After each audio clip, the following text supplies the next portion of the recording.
you know, the Navy had reactors, and so the Air Force had to have reactors. Very, very radical nuclear reactors, totally different than the kind of stuff we have now, based on the idea that you could take salts and that they would be a really good medium in which to have a nuclear reaction.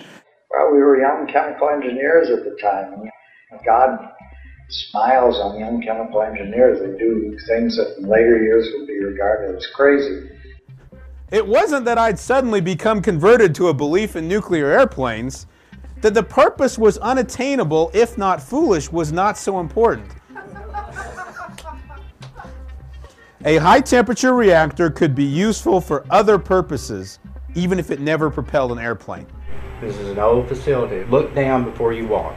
That's our biggest hazard here right now. Oh my goodness.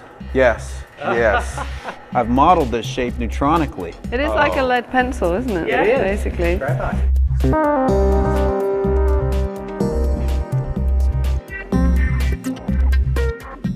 We just returned from a trip to Oak Ridge National Laboratories, and one of the exciting things that the Baroness and I got to do was to tour the molten salt reactor experiment, which was one of these type of reactors that was built in the 1960s. It was an experiment that demonstrated many of the key technologies, although there are some that still remain to be demonstrated. How long have you been here? I've been here since 1992. There are very few people in mid-career in nuclear energy right now because there's a huge trough. We have a large number of students coming back into it. Well, the context has changed completely, hasn't it? It has.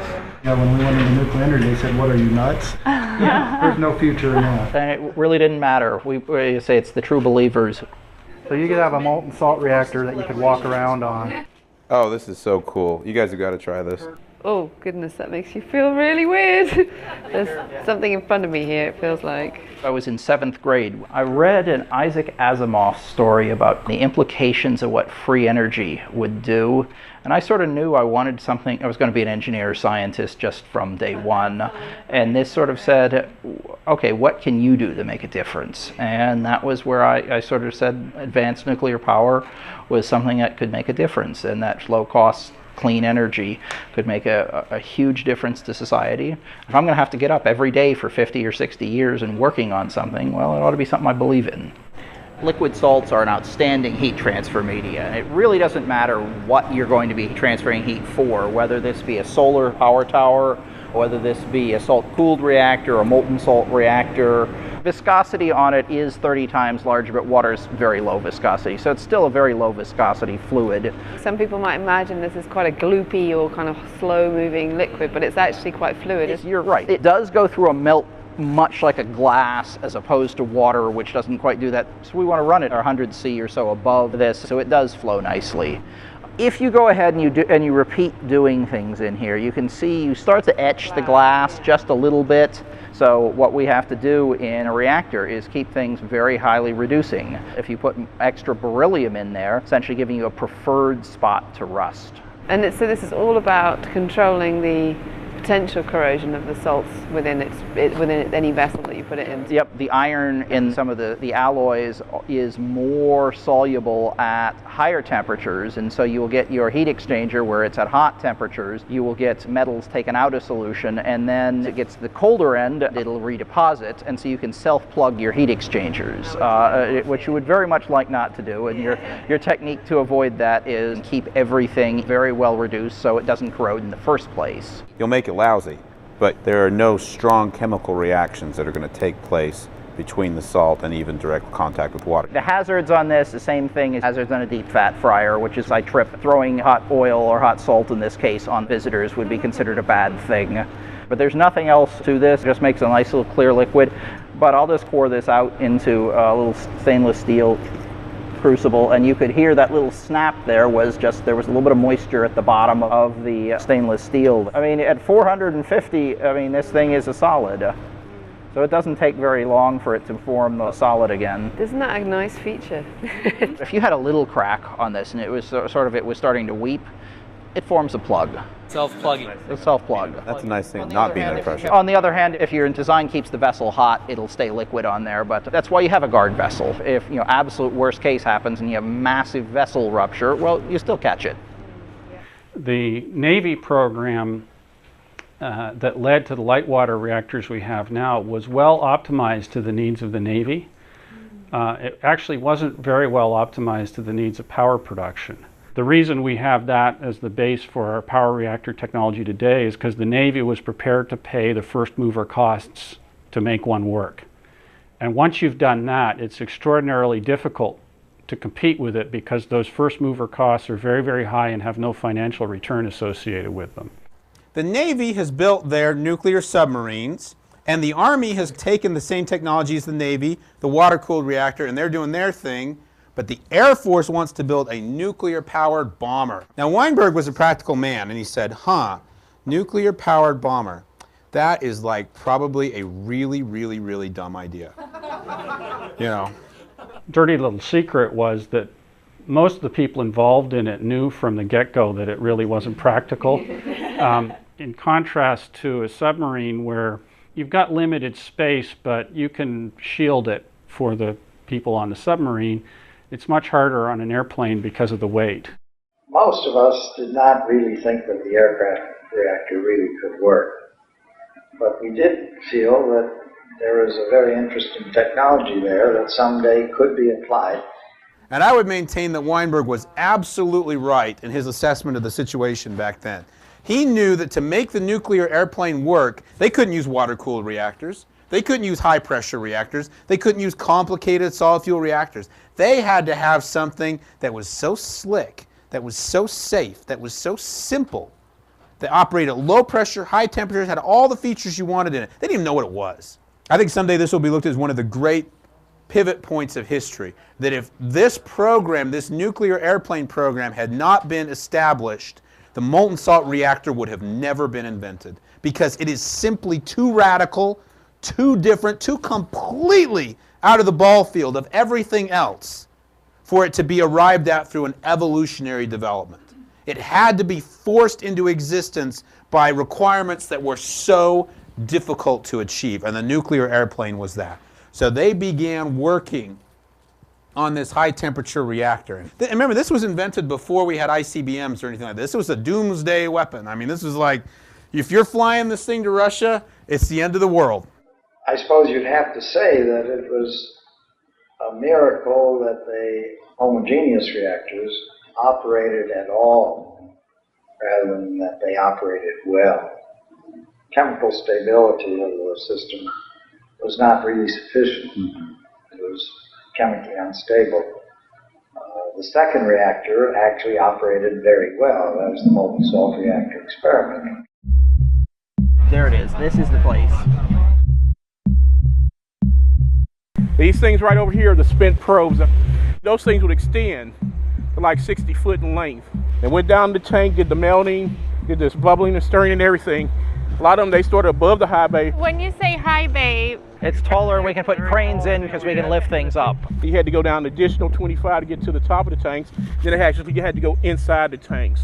So those things would extend. So you got a pipe within a pipe. The box is the top part of the probe. We had the controls. We could tell exactly how far down the probe was moving and the weight of it. And the probe had heaters on the end of it. Then it would melt a pool in that salt and would sink down in it. So all those long-handled tools they had for operations, it was almost heroic actions, you'd say, when they were trying to do things. And you've got this length of distance, and we'd certainly try to design things today that could be robotically handled. It just would not be designed the same way as it was at that point. One of the things that I've learned from talking to some of the old-timers at Oak Ridge, I mean, these guys are in their 80s now, if they're even alive, people didn't disbelieve that we could build the machine. They didn't believe that we could maintain it. Operation of the MSRE was not too difficult, and the people that I had working for me, they all had pound dogs under the porch, old cars out in the yard that didn't run very well. If anything came up side of the molten salt reactor, they said, "We'll fix that." "How you gonna do it?" "I don't know, but we'll fix it." And they did. One time, the sample capsule is down in the pump. Flexible steel cable got tangled up. It got bad news. Here's the end of that cable cut off. So I said, what are we going to do? And there's the good old boys for you. They said, isn't there such a thing as fiber optics? There's the capsule. And they fished that capsule out. We were back in business. And they had a lot of long-handled tools, remote cameras. It was challenging, but he felt like, despite the challenge of operating high radiation fields, that they were able to operate and maintain that machine over the course of its lifetime. We worked for several years on an experiment that proved that you can handle this molten salt reliably, and when things go wrong, we were able to fix. The advantages outweigh the difficulties, and the concept is ultimately going to be a practical application. We still have a few folks who are even operators here who are around. Sid Ball's office is just literally 3 over from me. He was at the controls when it reached its highest power there. He told me that was an accident. It sure was. Yeah, there's another way to tell that story too. I was running some tests late at night. The device that I was using got stuck in the wrong place and pulled the rod out, and the power went up and up beyond the design power, and then controlled itself and went back down. Wow. Everybody was happy. I started out at the lab in 1957 and got onto the molten salt reactor project, the MSRE, molten salt reactor experiment, mainly in the instrumentation and controls aspects of it.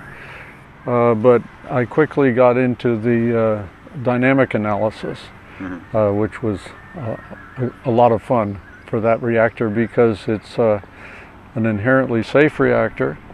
The dynamics were, let's say, not common to reactors because it was molten salt instead of water-cooled solid fuel. You could change the load on this radiator by moving the doors down, and the reactor would follow the load.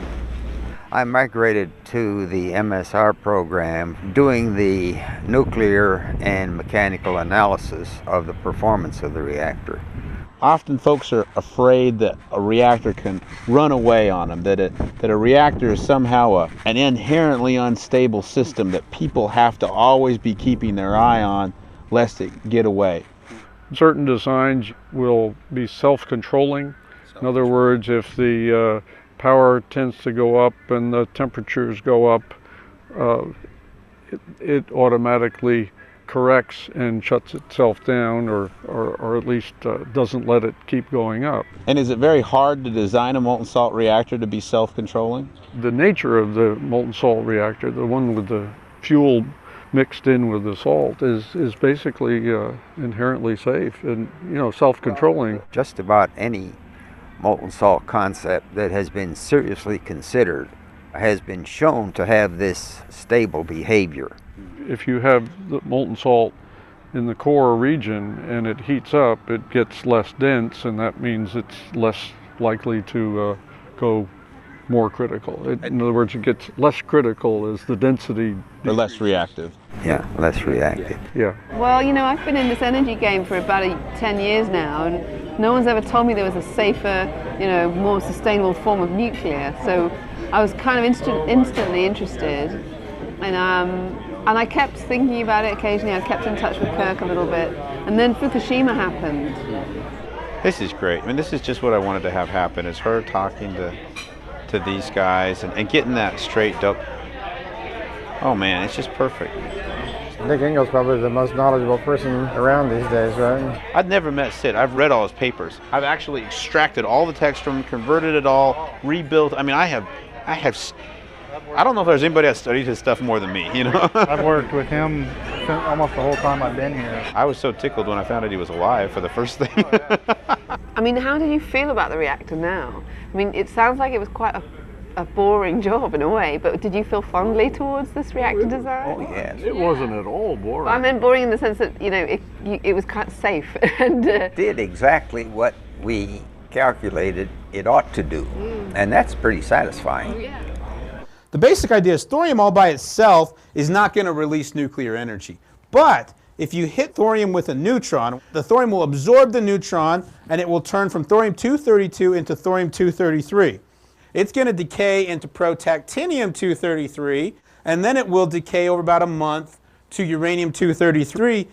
Uranium-233, if you hit it with a neutron, it will fission.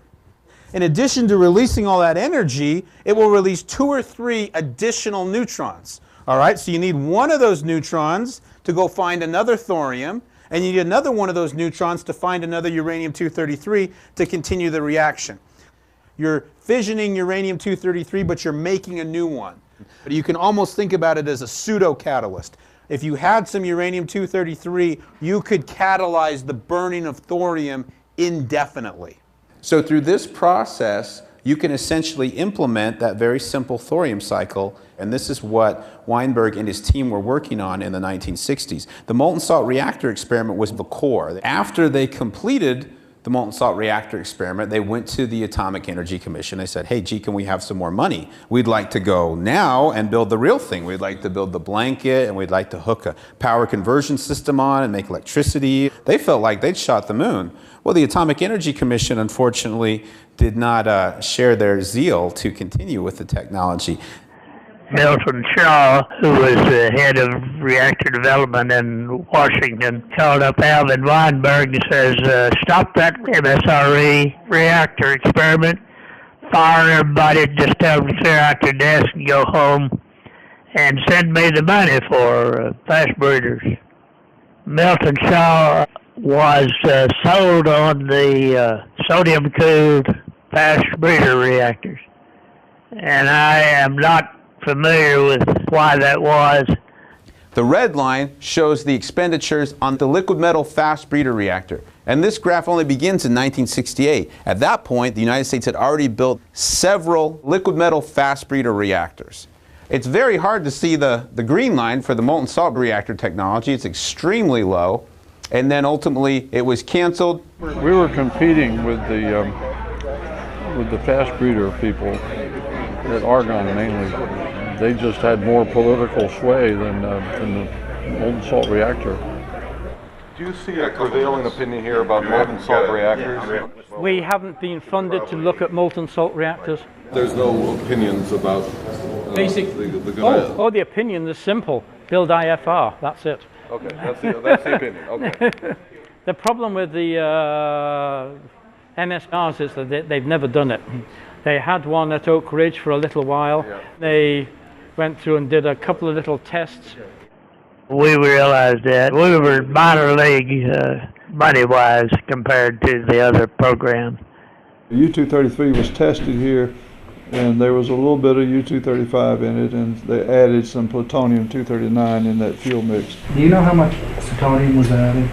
Oh, about 600-700 grams. They thought the U-233 was the utopia of uranium fuel. Do you feel like the program had a sound technical basis, or do you feel like technical problems were the basis for cancellation? Some of the technical reasoning that I heard for the cancellation was that there was a corrosion problem. Tritium was raised as another issue. We made no effort on MSRE to do anything with tritium, and there was a perception that managing tritium was going to be a very difficult, if not insurmountable, issue. This is the WASH 1222 report from the AEC. Did the people on the program feel like tritium was an insurmountable problem? We recognized that tritium would have to be captured and sequestered for the system to be viable, but most people thought that that's something that we should be able to do. Did the people on the program, particularly the chemists or the material scientists, feel that corrosion was an insurmountable problem on the program? No, and in some of the subsequent work, subsequent to that initial shutdown, they did some experimental work that seemed to bode very favorably for an ability to solve that issue. As well as the tritium issue, by the way, because we did do some tritium experiments in that 1974 to 76 period, and those are documented. Were either of you present when the molten salt reactor program was canceled in the early 70s? Yeah, we were still working there. Well, I was still working on the system. We were still finalizing reports on the performance of the MSRE. I didn't see it coming. Mr. President, since you missed our meeting on breeder reactor, we sent the message today, Craig. I told Ziegler to tell the press that it's a bipartisan effort. You know, this has got to be something we play very close to the vest. But I am being ruthless on one thing. Any activities that we possibly can should be placed in Southern California. So on the committee, every time you have a chance, needle them, say, where's this going to be? Let's push the California thing. You do that? Nixon was from California. Hosmer was from Southern California. Chet Holofield, who ran the Joint Committee on Atomic Energy, was also from California. It doesn't lead me to believe that the president was seriously considering alternatives to the fast breeder reactor and other paths that could be taken. It was a focus on what can we do right now to get jobs. The United States is going to go forward in building a breeder reactor. Now, don't ask me what a breeder reactor is. All of this business about breeder reactors and nuclear energy and the stuff is over my head. That was one of my poorest subjects, science, and I got through it, but I had to work too hard. I gave it up when I was about a sophomore. Nixon, by his own admission, was not particularly well versed in the different types of breeder reactors. Unless you're one of those PhDs, you won't understand it either. But what I do know is this, that here we have the potentiality of a whole new breakthrough in the development of power for peace. Maybe it might have benefited our country a little more if Nixon had been able to ascertain the different values of different types of breeder reactors and why one might have an advantage over another. Representative Craig Hosmer, who was the fellow on the phone call that we heard earlier, said that if cost targets were missed, I, for one, don't intend to scream and holler about it. So it's not hard to see that they could see great economic benefits accruing to their area of the country. In that same month, the Atomic Energy Commission issued WASH 1222, which was an evaluation of Weinberg's molten salt reactor. It was highly critical of several technological issues that had been encountered during the development of that idea. More importantly, though, it almost completely ignored the safety and economic improvements possible through the use of the molten salt reactor technology. This was the main focus of Oak Ridge for decades, and it was very abruptly cut off, and it was a very bitter pill to swallow for them. So a lot of these great minds, they thought their life work had kind of gone to waste. The original shutdown came early in 1972 with a letter from Mr. Shaw that says, "Thou shalt stop right now." One anecdote that I heard, he said, put your hand on your desk, take everything that has to do with molten salt, sweep it off, and you're finished. I saved all my documents. I did too. So you had this geographically isolated place with a huge body of concentrated molten salt knowledge that never got out. We had a corpus of people in Oak Ridge who knew how to do this in the mid-1970s. They're literally dead and gone now. People that worked on the molten salt reactor worked that, would come back and then they get shut back down, and come back and they get shut down. A lot of people got burned out from that pattern. You know, I've met a handful of them. They're in their 80s. You know, they're not going to do this anymore. What's happened to Paul Habenich and Beecher Briggs and those guys? Have you kept track of them, do you know? Well, Beecher's been dead for a long time. How about Paul? Paul, I have not had any contact with him, so I don't know. Quite a few of them are dead now. Well, that's true too, yeah. You don't get taught this stuff in nuclear engineering school. You know, I said one time in an online talk, you could get a PhD in nuclear engineering and never learn about this stuff. I got an email a few weeks ago from this guy. It was really funny. And he said, Kirk, I just saw your talk. I want you to know I just graduated from Purdue with my PhD in nuclear engineering. And I want to tell you, you're absolutely right. I have never heard of this stuff before. And he goes, I'm going to tell you, it's even worse than that, because he goes, I'm totally a student of nuclear history, and I've never heard of this. How did I not hear this? He goes, it's great, though. He goes, you're absolutely right. This is top-notch stuff they did, and we should be working on it right now. But it's absolutely possible for you to go through a normal curriculum and never learn about this. This one time, thick books, spiral bound, and they're just jumbled all over this pallet. And I just reached down and picked up two of these big thick books, and at that time the workman came in who was going to cart it away. And my friend Yuri Gat asked, what are you going to do with these books? And the guy says, burn them. You can have the 2 in your hand, but the rest have to be burned. What Oak Ridge was doing was taking all the technical manuals. They took up space, and they were taking about 1 or 2 of each. They were putting it in this library called the Central Facility. They were in Oak Ridge, where you just couldn't wander in. The average researcher couldn't go in and see it, let alone did they even know it existed. I've actually looked at Weinberg's papers. His papers are stored at the Oak Ridge Children's Museum in a walk-in closet. And you walk in and there's literally filing cabinets stacked to the ceiling. And nobody has gone through them, cataloged them, indexed them. At one time, this whole courtyard would have been full of thousands of specimens that we could do all kinds of research and testing on. Right. He said, but one day, nickel alloys were at a real premium, like unheard of recycle value. And he said someone made the decision to come in. He said they cleaned out all of our lab specimens for recycle scrap rates. And he said it probably set us back a decade on some of our ability to roll out quick changes to our recipes. Oak Ridge made a lot of these salt loops. It's where basically little circular loops of plumbing pipe where they would circulate this hot molten salt to see did it corrode the piping. And then they would run these things for 20 and more thousand hours of operation. They were valuable artifacts of the molten salt age. Well, Oak Ridge was throwing them away. And Yuri Gat was like, no, we need these if and when we restart molten salt. We are trying to demonstrate some of the core technologies you have to make liquid salts a standard heat transfer material. The idea of this loop to retain our expertise in using high temperature salts, to provide a platform for us to test different components, different reactor concepts. Above about 600 C, it becomes technologically very difficult to transfer heat effectively. The loop is designed to run at 700 Celsius. That's about 1300 degrees Fahrenheit. And the whole loop is made out of Inconel 600. Ideally for salts, you'd use an alloy like Hastelloy-N. Right now you can't really get the right components, the right shapes using Hastelloy-N, so we use Inconel 600. It's maybe not the best option, but it's the economical and available option. This one does flow, so as the salt flows through it, it sends a sound wave through, and that measures the Doppler shift. Nice. So these are fluidic diodes. It's a way to control a liquid flow without using like a valve. In normal operation, it goes this way, it comes in this side and out this side, and that creates a lot of resistance. It spins around and comes out. During an accident, the flow reverses and goes this way, and there's not a lot of resistance going from here, just flowing out here, because it doesn't spin around.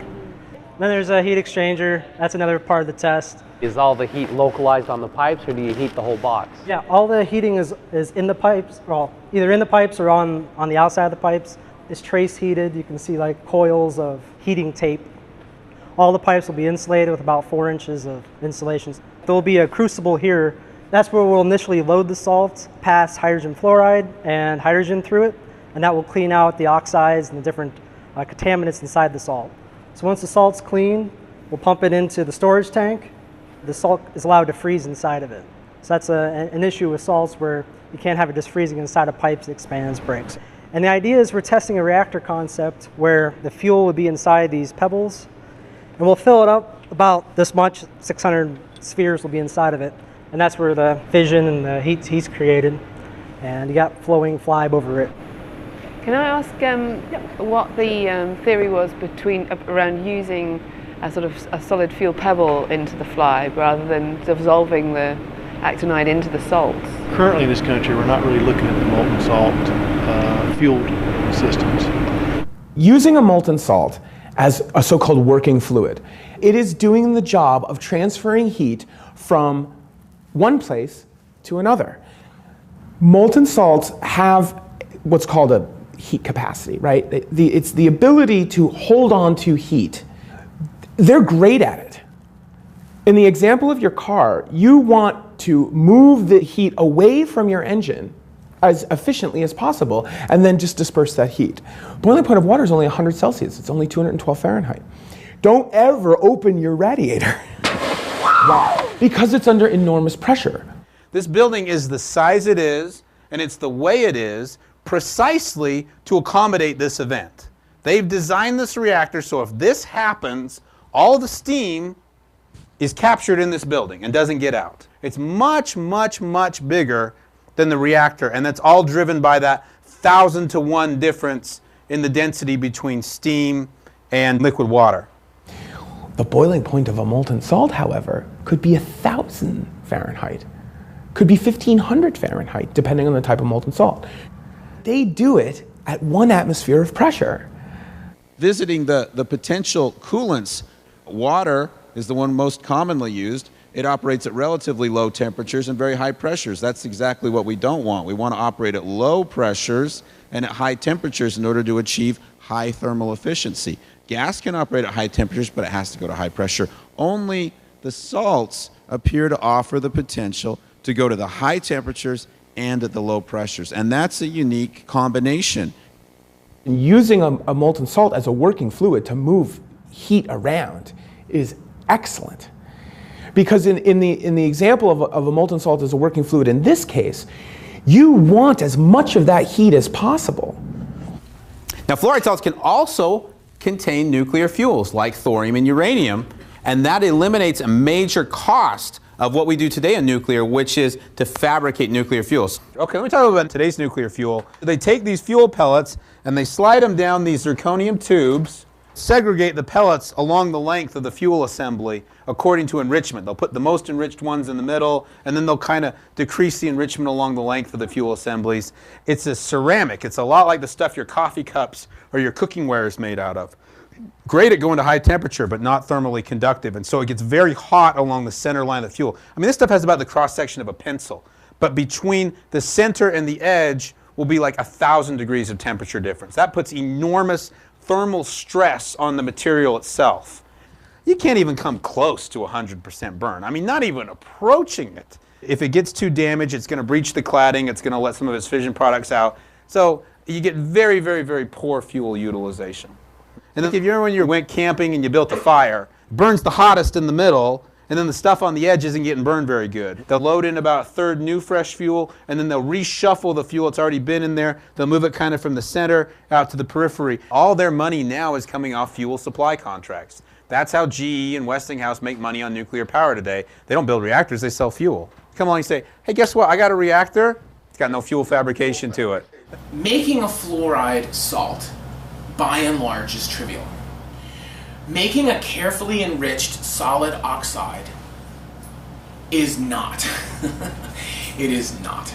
So you could get an aqueous fuel. In this system, in this you wouldn't put fuel in it. There must be some advantages to doing the solid fuel. If you want to use the salt as a coolant, it's just much, much, much easier to do something that's non-radioactive on this. So that's why we have the walk before you fly. The U.S. is electing to go after a salt-cooled reactor at first. Our method of rejecting heat is into the coolant. What we have are planks, about 25 millimeters thick. You can put whatever kind of test you can imagine in this area. We could put a solid plated fuel in. That test section can be replaced and others can be put in. So if you're looking down from the top, there are 18 fuel assemblies arranged in a hexagonal grid. In a solid system, you can't get into the bulk of the solid fuel. In a liquid system, you effectively have infinite surface area. It is not to say that the U.S. doesn't recognize that molten salt reactors have some very interesting, advantageous capabilities, but they are a more technically challenging thing to do. What is easier? Running a liquid past a solid in order to transfer the heat, or having the fuel be a liquid and use that in and of itself? So I would argue that actually combining the two is easier. Sure, it's more chemistry, but so what? I'm a chemist. There are lots and lots of chemists, on the planet. And a lot of them are a hell of a lot smarter than I am. So, go solve the problem. It uses a fluoride salt as a primary coolant. It uses coated particle ceramic fuel. That's the triso fuel. This is the triso. Essentially, these are small kernels. They're smaller than a millimeter. We've got the fuel in the middle, and you've got a multi-layer structure, which is essentially, the important thing is the silicon carbide in here, which is actually a gas-tight containment. Silicon carbide, even though we're using that as part of the design, that's part of the test. We're going to find out how that performs in the salt environment now. We'll be doing natural circulation, safety testing, corrosion specimens in here in a pumped loop. Figure the next decade we will continue to use this as a base for our system. and you just happen to hit the timing such that the induction power supply is out being serviced, the pump is out being serviced here. We're expecting by the end of September to have the loop pretty well ready to heat up. They're not doing neutronic stand-ins the way China is. So what's the freaking holdup? They got the last guy in the world who knows how to make these different kinds of salts. We're not asking for our national lab to do miracles. We're asking them to basically replicate something they did, in 1952 probably. Things went very fast in the 40s and 50s, not only because of the regulatory environment, but also because they were not developing commercial nuclear power. They're developing just get a reactor up, show that it works, do experiments. Nuclear technology is well beyond that now. It's commercial production technology, and so you have to do things differently than we did back then. If you wanted to just do an experiment, yes, we can compress the scale and we could have something running at very short periods of time, but that's not what we're looking for now. We're looking to be a preferred source for energy for the nation, and that takes the more time. Back when they were developing the molten salt reactor, they had numerous loops that were not fueled. These range from natural circulation test loops, from material testing to pump systems like this. Most of the technologies that for a molten salt reactor as far as the thermohydraulics, well, they're identical. So they're all very relevant, yeah. There are a number of technologies that have never been done before in salt. That rotating flange up there with gasketed seals, the fact that we've got ceramic and metal pieces in a single loop. Tons of stuff you're doing with FHR is in common with what we're... I can certainly see that there are reasons for looking at thorium reactors as a follow-on and the true molten salt reactor. You have your conventional solid fuel with a liquid coolant, a fixed fuel form with a liquid flowing by it. Your pebble bed is a little bit of a transition in that the pebbles can kind of percolate up through, so you get some movement of the fuel. Then your next step is a slurry where you've got smaller particulate moving with the flow.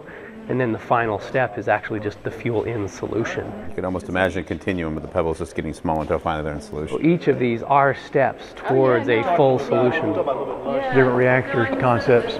That we're actually debating internally within the nuclear lab system. Do we want to actually build a prototype reactor that actually demonstrates some game-changing technology for nuclear? Yes, you do. Right. But it's going to be a major national commitment when you're talking those types of numbers, and in that there's nowhere near that level of consensus that this is the right path to take forward. And without building that level of consensus, we're going to stay an interesting technology option for forever. We will never go beyond that. We're funded through literally thousands of projects that come down from DOE and other government agencies where they say, we need you to go do this, we need you to go do that. And there's no line in the federal budget that says Oak Ridge National Lab, $1.65 billion, go do good things. So we need something now to add to our grid with clean nuclear power that's going to get us to these advanced designs. And that relies heavily on the established technology that was light water reactor. But it seems to be quite odd because it implies there's some sort of inherent process that we're going through that was dictated from on high. But actually all of those timings are just a function of how much money and resource you put into each element. We live in a regulatory environment where you have to do in situ testing of things. Creep testing for materials takes a fixed period of time. You put more money at it, you can't compress the time for long-term creep testing. The NRC, you mentioned NRC license requirement, that takes a set number of years to get that done. You can't put more money on that and get that done any faster than that. So you do reach a point where you just can't, push it any harder. Now there are other parts of it that are absolutely resource limited and could go at more aggressively. And we do the best we can with the resources that are available. But there are people up there who control the resources. They're not going to make it happen, but they can at least ease the path. It is shifting people's thinking to think a little bit more long term. Right now, there's a lot of focus on assuring the LWR industry gets, as we talk about the life extension. Consortium for the Advanced Simulation of Light Water Reactors, CASTLE, is an effort to develop high-fidelity integrated models of operating reactors. We're focusing on pressurized water reactors, new fuels that are more tolerant and resistant to accident scenarios like loss of coolant and cladding integrity. Right, so you're modeling a physical system. So how do you know this is right? These white areas are control rod guide tubes. In the center of one of these is called an instrument tube, and they can run a fission detector down that instrument tube and get an axial power distribution. So we can compare that. Could you talk a little bit about the versatility of this with regards to other reactor types, particularly like MSRs? You've got to worry about a different type of coolant and different geometries, but you still have neutrons, you still have heat transfer, you still have structural mechanics and all that base technology. Then, in fact, by DOE said you must select and model physical reactors, show that it's relevant to actual operating reactors, not a design that isn't operating yet. But in general, the simulation technology we're putting together we expect it to be broadly applicable to a large class of reactors. This calculation here is looking at a fuel pellet that might have a chip in it, and what would happen is that you operate with a chip in a fuel pellet, what would happen to the cladding and the stress on the cladding. This actually shows what holds the fuel rod steady. If you get a gap in here, the rod can vibrate and wear a hole. For the nuclear industry, for the most part, I think it's fair to say they're really not interested in novel concepts. They have problems today that they want some help with.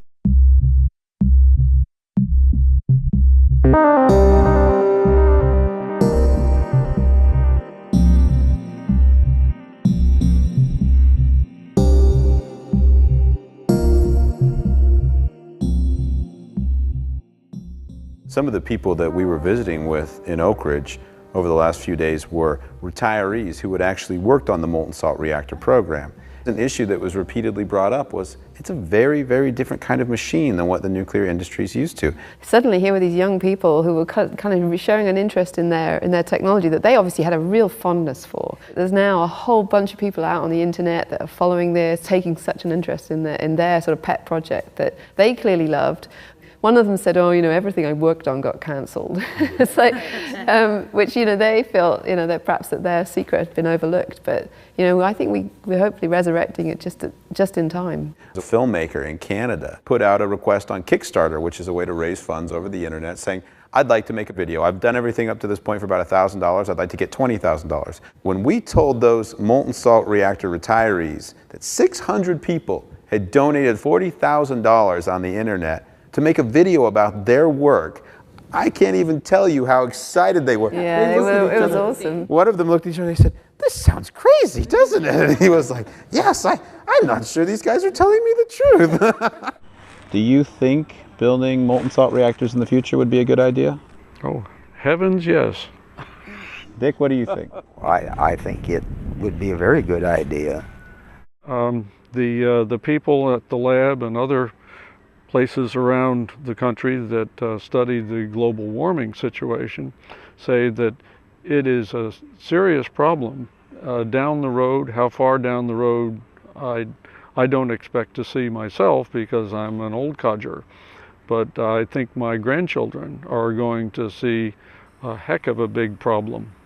Power reactors don't contribute CO2 to the atmosphere, and so they should, by golly, be pursued, period. And not to do it is sort of insane, really.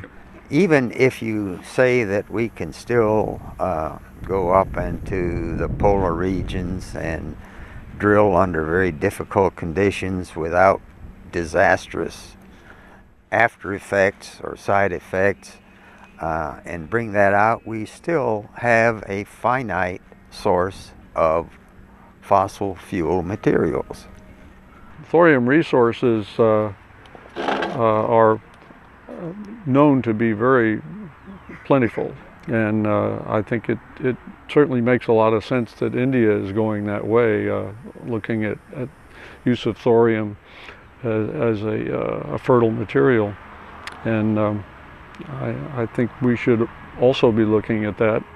Well, unlike most people, gentlemen, you two did something about it a long time ago, and thank you very much. I greatly appreciate all your work. Thank you, and thank you for your time, too. And thanks for dinner. Exact same thoughts for me. Thanks for all your work. Thank you. You're very welcome.